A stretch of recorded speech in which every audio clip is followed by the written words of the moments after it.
Not many people know that Paisley has more historic listed buildings than anywhere else in Scotland, with the exception of Edinburgh.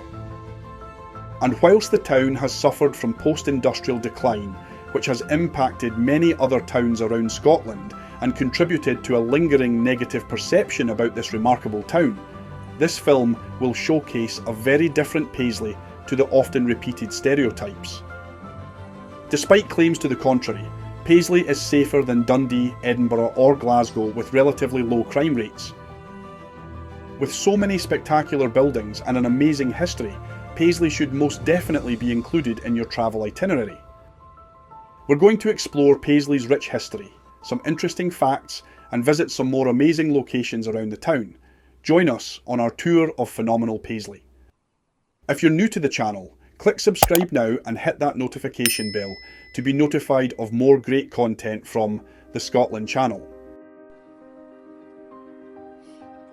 Paisley is most often associated with the textile industry, which flourished in the 18th and 19th centuries. By 1781, there were already 6,800 looms in the town, with around 2,000 of them weaving linen and around 4,800 weaving silk. The weaving of muslins began to replace silk weaving, making patterned clothing more affordable to the general public, and the iconic Paisley pattern with its teardrop design, which contributed to this growth, was famously worn by the Beatles and Queen Victoria. The Industrial Revolution had turned Paisley, a small market town, into a large industrial town by the late 18th century. At one point, Paisley was responsible for making 90% of the world's sewing thread, and the town's thread exports and patterned shawls saw Paisley become a global manufacturing and textile powerhouse. But whilst the mills have fallen silent, a £100 million regeneration project aimed at attracting more visitors to the town has already seen the refurbishment of several of the town's historic buildings. But let's start our tour of Paisley, not with the buildings, but some of the town's better known and perhaps even lesser known famous sons. Remember Baker Street?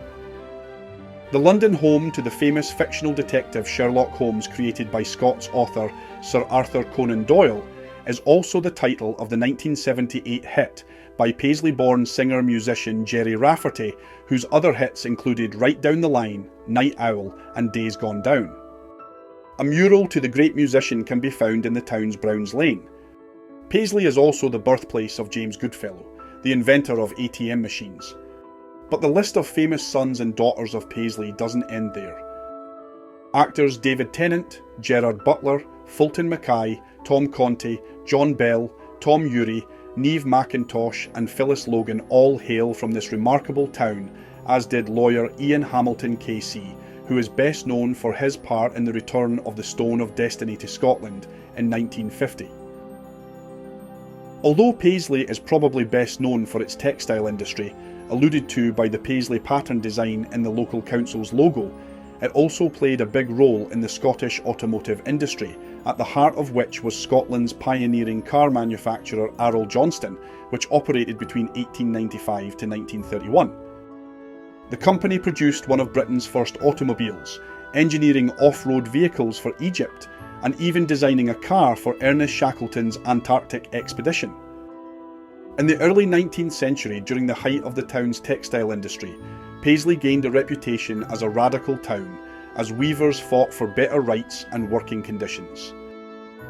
In particular, they formed the nucleus of the Radical War of 1820, which saw strikes, demonstrations and even cavalry charges through the town as the government sought to crush resistance. But the spirit of Paisley's workers persisted, notably in the fight for the Sma Shot, a small, unseen thread vital to the weaving process for which workers received no payment until 1856. Gavin Divers of Paisley Heritage explains. And this is Sma Shot Cottages, which is a living museum on the weavers of Paisley, based in the 18th and 19th century. They were fundamental in the textile industry.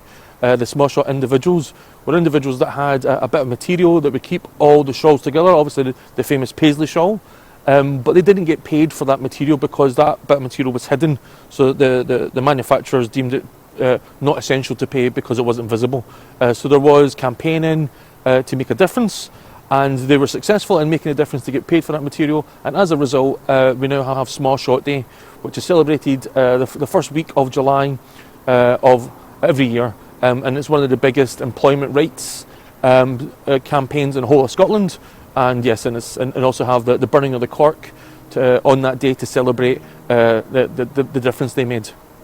Mills and textile factories grew from around this time to dominate Paisley throughout the Victorian era.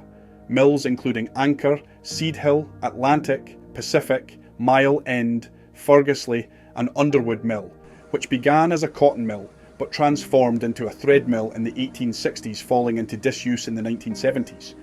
Other thread mills included Oakshaw and Burnside threadworks.